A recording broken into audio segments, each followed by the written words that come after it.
Hello दोस्तों, स्वागत है आप सभी का मेरे चैनल एच के लर्न में।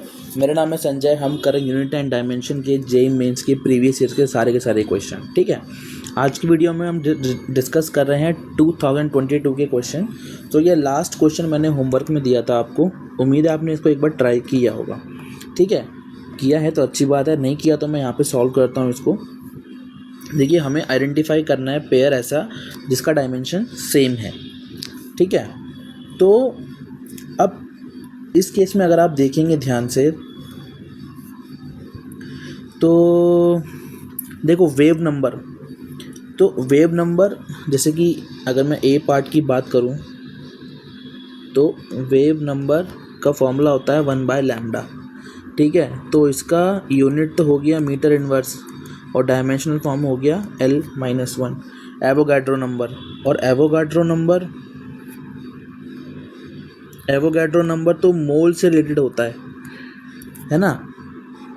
तो एवोगाड्रो नंबर को लिखते हैं ना Na=n/n, जहाँ पे ये कैपिटल N होता है नंबर ऑफ पार्टिकल्स या फिर एटम्स,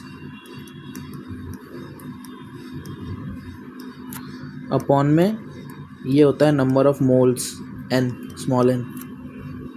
तो इसका यूनिट होता है मोल इनवर्स। ठीक है ना, क्योंकि जब आप एवोगाड्रो नंबर स्टैंडर्ड यूनिट भी अगर आप स्टैंडर्ड एवोगाड्रो नंबर की जो वैल्यू है वो देखते हैं तो 6.022 इंटू 10⁻23 मोल इनवर्स, यही लिखते हैं ना, मोल इनवर्स। तो इसलिए इसका यूनिट मोल इनवर्स हो गया। ठीक है, तो इसका डायमेंशनल यूनिट एज सच ऐसा कुछ बताया नहीं कि आप इसको n इनवर्स भी ले सकते हैं, है ना, अगर मान लो ऑप्शन में आता है तो। बट ये ऑप्शन ए तो नहीं है इसका मतलब, क्योंकि ये सेम नहीं है। ठीक है, Wien's constant and Stefan constant. तो अगर मैं ऑप्शन बी की बात करूं तो ये है वीन्स कांस्टेंट।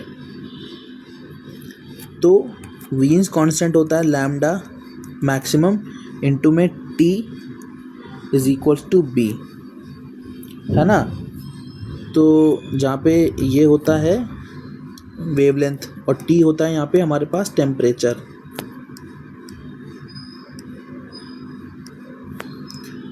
ठीक है ना, और इसका जो डायमेंशनल फार्मूला होता है, अगर हम यूनिट की बात करें तो मीटर इंटू में केल्विन। ठीक है, और डायमेंशन फार्मूला होगा L, और केल्विन के लिए क्या लिखेंगे हम, थीटा या फिर थीटा लिख लीजिए, है ना, थीटा से डिनोट कर लो इसको, या फिर केल्विन के लिए इसको K लिख लो ताकि कंफ्यूज ना हो तुम। ठीक है और स्टीफेंस कांस्टेंट, तो स्टीफेंस कांस्टेंट के लिए फॉर्मूला होता है एक ब्लैक बॉडी का, जब कॉन्सेप्ट पढ़ेंगे हम तो पावर = सिग्मा A T⁴। ठीक है, ये एक फॉर्मूला होता है जिसके अंदर ये होता है E = सिग्मा T⁴, है ना। और इजीली देखें तो E होता है आपका एनर्जी, ठीक है, और ये होता है आपके पास में टेम्परेचर, ना कि टाइम।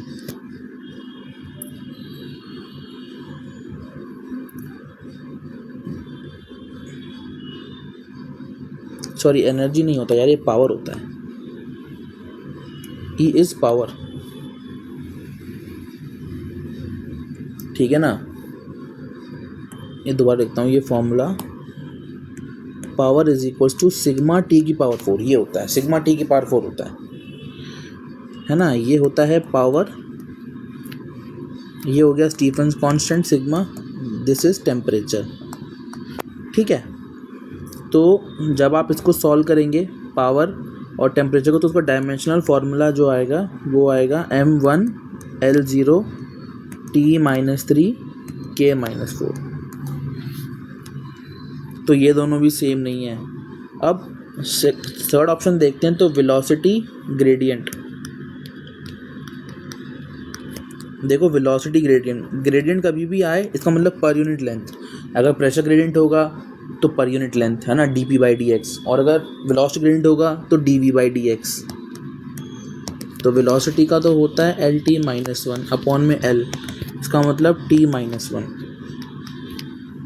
ठीक है, एंड डीके कांस्टेंट,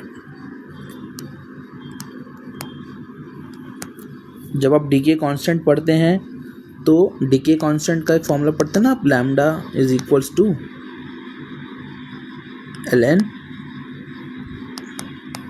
अपॉन में टी हाफ, ठीक है। तो इसको जब आप सॉल्व करेंगे तो इसका यूनिट आता है सेकंड इनवर्स, इसका मतलब इसका यूनिट डायमेंशन फॉर्मूला आएगा टी इनवर्स, टी माइनस 1, ठीक है ना। तो यहाँ पे तो ऑप्शन सी इस क्वेश्चन का करेक्ट आंसर है। एंगुलर फ्रीक्वेंसी और एंगुलर मोमेंटम तो अलग ही हो गया। एंगुलर फ्रीक्वेंसी तो हो गया आपके जब omega is equals to 2πf पढ़ते हैं ना, तो वो हो गया एंगुलर फ्रीक्वेंसी ओमेगा, और एंगुलर मोमेंटम हो गया mvr। तो ये दोनों भी डिफरेंट हैं। इसका मतलब इस क्वेश्चन का आंसर है option number C. Next question है क्वेश्चन नंबर 101।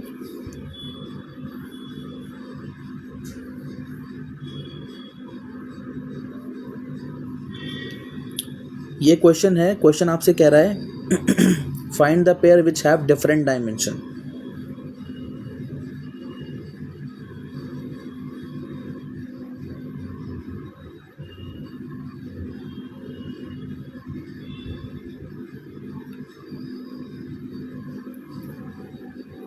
तो जिसमें डिफरेंट डायमेंशन आपको ये बताना है। अब देखो वेव नंबर अभी हमने पीछे देखा था, है ना, रिडबर्ग कांस्टेंट। अब देखो स्ट्रेस एंड कोर्सिविटी, मतलब जो जो मेरे को अभी मतलब समझ में आ रहे हैं कि हाँ मतलब कौन से मैं निकाल सकता हूँ। अब जैसे कि एक है stress and coefficient of elasticity,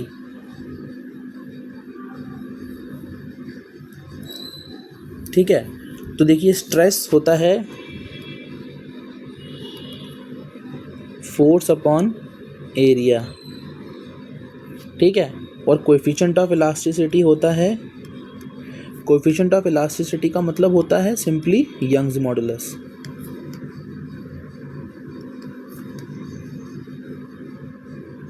ठीक है, जो कि ये भी होता है, ये तो होता है stress upon strain, Young's modulus.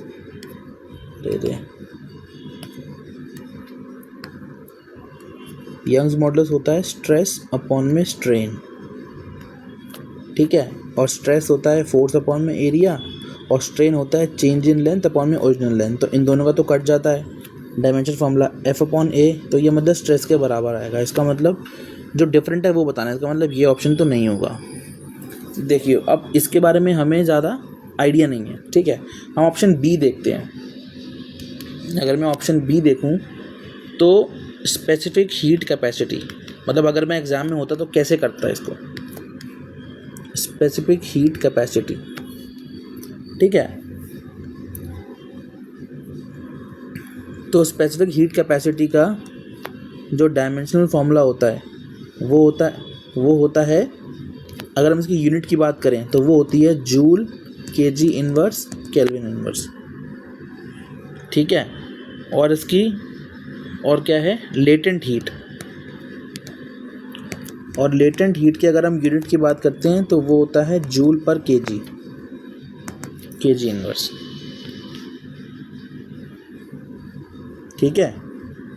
Latent heat क्या होता है, Q is equals to ml, L is equals to Q by M, Q का मतलब जूल और E का मतलब kg, है ना। इसका मतलब यही दोनों हैं जो कि डिफरेंट हैं। इसका मतलब ऑप्शन नंबर बी दिख रहा है।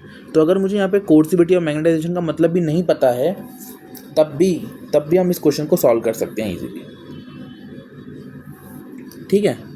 और वेव नंबर और रिडबर्ग कांस्टेंट तो वैसे भी सेम नहीं होगा। वेव नंबर तो अभी बताया मैंने 1/λ होता है, ठीक है। सो नेक्स्ट क्वेश्चन है क्वेश्चन नंबर 102।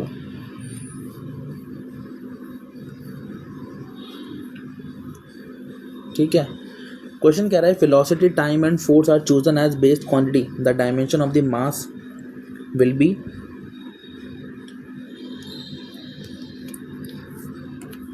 मतलब मास किस किस पे डिपेंड कर रहा है, वेलोसिटी की पावर a ले लेते हैं, टाइम की पावर b एंड f की पावर c, ठीक है। So m is equals to k, मतलब कोई कांस्टेंट आता है। देखो जनरली मैं क्या करता रहा, पीछे इज इक्वल टू लेता था डायरेक्टली, फिर सॉल्व करता रहे, क्योंकि ये हमें फॉर्मूला डिराइव नहीं करना है, हमें तो बस बताना है कि किस किस के ऊपर डिपेंड करना है, ठीक है। बट रियलिटी में m जो होता है ना वो इन्वर्सली प्रोपोर्शनल होता है, डायरेक्टली प्रोपोर्शनल होता है।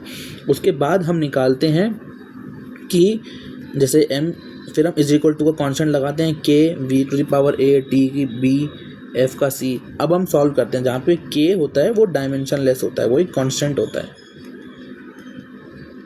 तभी तो एक फॉर्मूला पढ़ते होंगे आप, time period of simple pendulum t is equal to 2π√L/g।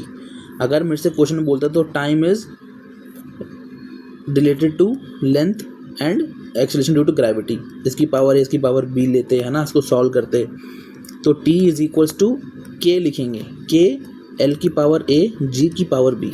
अब ये k जो है ना वो 2π का काम कर रहा है, समझ में आया? तो ठीक है, हम इस क्वेश्चन के लिए भी इस k को इग्नोर कर सकते हैं अभी। m is equal to va t b f c। v means velocity, l t -1, t का मतलब टाइम, इसका डायमेंशन t, फोर्स का डायमेंशन फॉर्मूला ml t -2, ठीक है। So mass is equal to l t -1 की पावर a एंड t की power b ml t -2 की power c। अब m1 is equals to m की पावर c, इसका मतलब c इज इक्वल्स टू 1, ठीक है। अब t की पावर 0 है इधर, t को इक्वेट करेंगे -a plus b -2c, -a plus b -2c is equal to 0। c को पुट कर देंगे तो -a plus b -2 is equal to 0, -a plus b is equal to 2। ये एक इक्वेशन बन रहा है। अब l को इक्वेट करेंगे तो l की power 0 is equal to l की power a plus c, so a plus c is equal to 0। अब c का वैल्यू पुट करेंगे 1, तो a इज इक्वल टू -1। अब इस a को यहाँ -1 को यहाँ पुट कर देंगे, तो minus of -1 plus b is equal to 2, 1 plus b is equal to 2,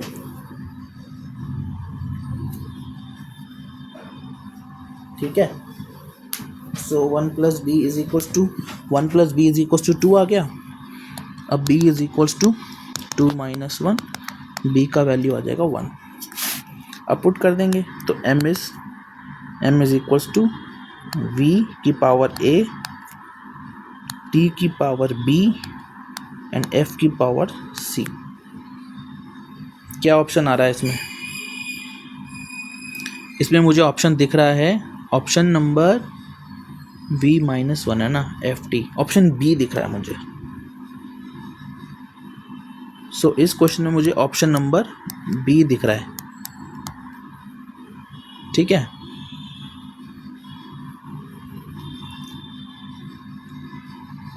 next question करते हैं। क्वेश्चन नंबर 102 हो गया, क्वेश्चन नंबर 103, ठीक है।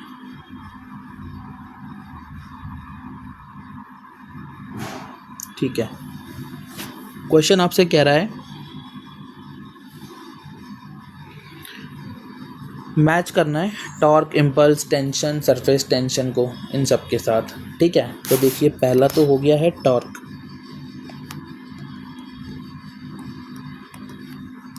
फोर्स इनटू डिस्टेंस, तो फोर्स है ml t-2 इंटू l, तो ये आएगा ml² t-2। किससे मैच कर रहा है? ml t-2। तो a का मुझे 4 दिख रहा है डायरेक्टली, a का 4, अरे भाई साहब a का तो 4 है ही नहीं। और ये टॉर्क है ना, ml t-2 इंटू में l, ml² t-2, sorry a का 3 दिखा, तो ये और ये 2 ऑप्शन मिल गए मुझे। a का 3 है, अगर मैं b को निकाल लूँ ना, अगर मैं b को निकाल लूँ तो मैं फिर तुरंत अपना ऑप्शन बता पाऊँगा। तो मैं इम्पल्स निकाल लेता हूँ।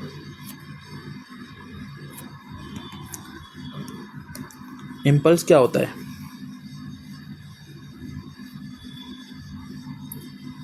इम्पल्स होता है फोर्स इनटू टाइम।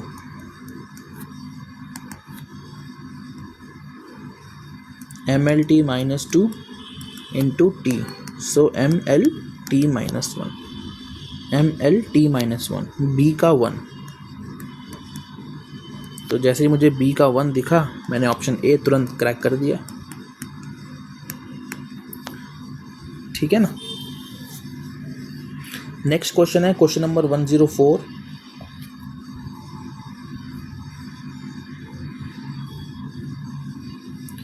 बी का क्या आया था हमारा आंसर?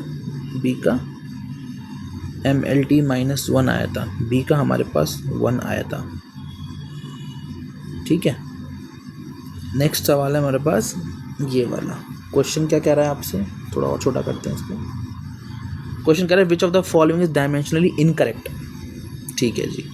अब हमें इनकरेक्ट देखना है। हमें सबके मीनिंग दिए गए हैं यहाँ पे। ठीक है। तो पहला ऑप्शन लेते हैं। ए का है W is equals to tau theta. ठीक है। टाउ है यहाँ पे टॉर्क, W है यहाँ पे वर्क, एंड थीटा है यहाँ पे एंगल। तो एंगल का तो कोई डायमेंशन होता नहीं है। ठीक है। और वर्क होता है फोर्स इनटू डिस्टेंस, और टॉर्क भी क्या होता है? फोर्स इनटू परपेंडिकुलर डिस्टेंस, है ना। तो दोनों का डायमेंशन फॉर्मूला ml² - 2 होता है। इसका मतलब हमें इनकरेक्ट बताना है। ऑप्शन ए तो रॉन्ग है भाई। ऑप्शन बी पे जाएंगे। इक्वेशन है J is equals to epsilon dE/dt। ठीक है जी। J है करंट डेंसिटी, करंट डेंसिटी। ये है, कहाँ लिखा हुआ है इसके बारे में? ये है permittivity. Epsilon is permittivity. This is electric field.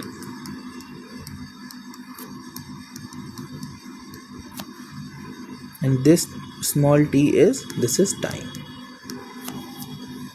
ठीक है। तो इस केस में आप कैसे निकालेंगे? इस केस में आप निकालेंगे इसको करंट डेंसिटी। करंट डेंसिटी होता है current per unit area. Current का हो गया एम्पेयर, एरिया का हो गया L², इसका हो गया AL-2। ठीक है। अब एप्सिलॉन dE/dt ये देखते हैं।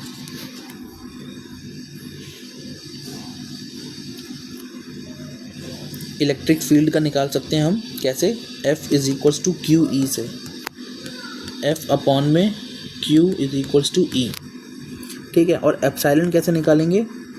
एप्सिलॉन निकालने के लिए हम फॉर्मूला लगाएंगे F is equals to 1/4 epsilon Q1 Q2/R²।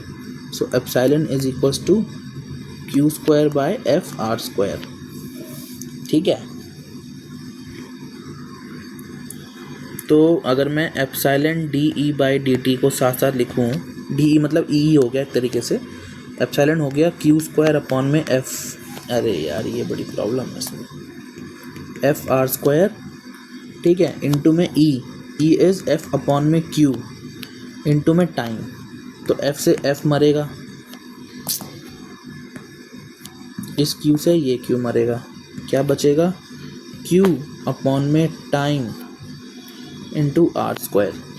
और Q अपॉन में टाइम, चार्ज अपॉन में टाइम क्या होता है? करंट अपॉन में R², AL-2। अरे भाई ये भी सही है, इसका मतलब ये भी गलत है। बताओ, इतनी मेहनत करी हमने निकालने में, वो भी आंसर गलत निकला। ठीक है। ऑप्शन सी देखें, डी देखें? चलो ऑप्शन सी देखते हैं। ठीक है। सी है V is equals to pi P A⁴ 8 eta L। ठीक है। तो P का मतलब है यहाँ पे, सॉरी P, हाँ P है ना यहाँ पे।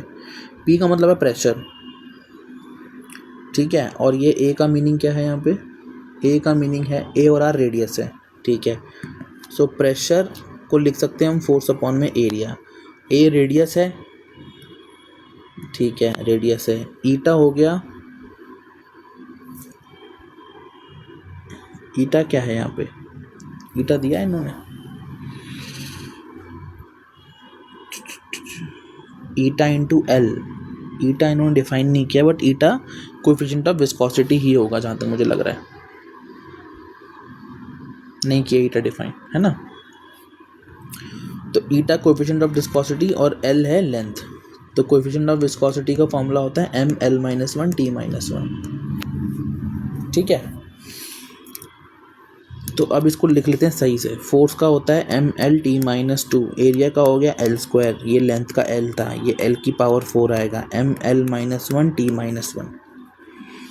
इसको चेक कर लो, इस एल से ये एल मरेगा, एल स्क्वायर से ये मरेगा तो ये एल स्क्वायर बचेगा, इस एम से ये एम मरेगा, ऊपर बचेगा एल थ्री और टी माइनस वन बचेगा। तो ये डायमेंशनली इनकरेक्ट है,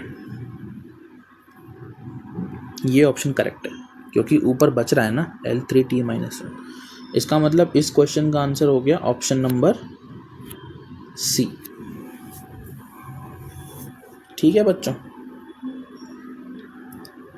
तो ये लंबा चला के देखो, समझाने में टाइम तो लगता है बट क्वेश्चन आपको समझ में आना चाहिए। क्वेश्चन नंबर 105,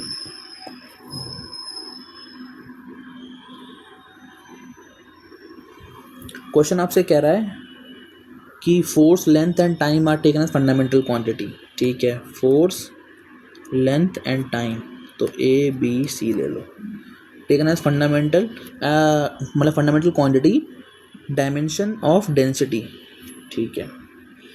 डेंसिटी होता है मास अपॉन वॉल्यूम,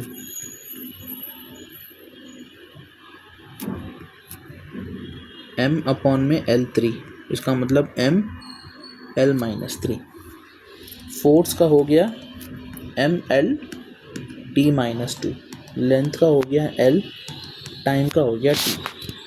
तो m L minus three is equals to m L T minus two की पावर a, L की पावर b एंड T की power c। m1 is equals to ma, so a की power 1 आ गया, L minus three, L a plus b, so a plus b is equals to minus three, ठीक है। a की value 1, b minus 4 आ जाएगा, और यहाँ पे t 0 है, t की power minus 2a plus c, so 0 is equals to minus 2a plus c, c is equals to 2a, c is equals to 2 into 1 मतलब 2, ठीक है जी। अब एफ ए, एल बी और टी सी रख दो भाई। क्या ऑप्शन दिख रहा है मुझे? दिख रहा है F1 L माइनस 4 T2, मुझे तो ऑप्शन बी दिख रहा है इसमें, है ना। तो ऑप्शन बी इस क्वेश्चन का करेक्ट आंसर है। 105, क्वेश्चन नंबर 106,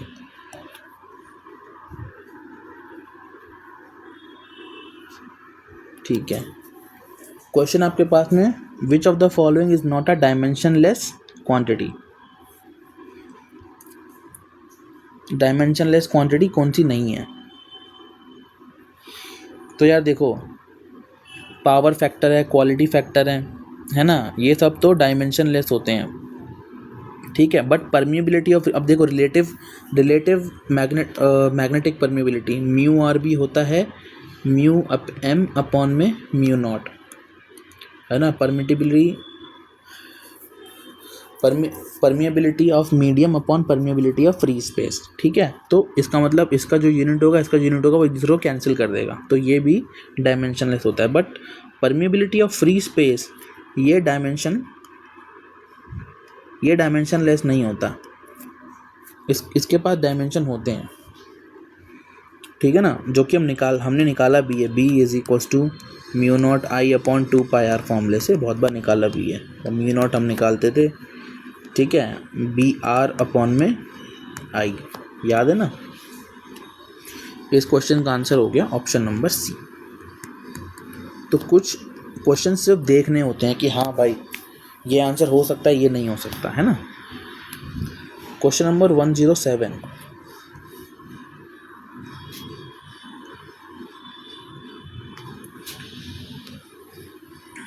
अब ये वाला क्वेश्चन है आपके पास, तो देखिए मैग्नेटिक इंडक्शन, ठीक है, तो का 3, magnetic flux, magnetization, magnetic permeability. Magnetic permeability देखो, मैग्नेटिक इंडक्शन क्या हो गया बी, मैग्नेटिक परमिबिलिटी क्या हो गया म्यू नॉट, मैग्नेटिक फ्लक्स क्या हो गया फाई बी। अब मैग्नेटाइजेशन इसको एच से डिनोट करते कहीं कहीं पे, ठीक है। तो ये वाला क्वेश्चन बच्चों आपके लिए होमवर्क है, ठीक है। उम्मीद करता हूँ कि आपको समझ में आए होंगे क्वेश्चंस। मिलेंगे नेक्स्ट वीडियो में, तब तक के लिए मेहनत करते रहिए, पढ़ते रहिए। All the very best.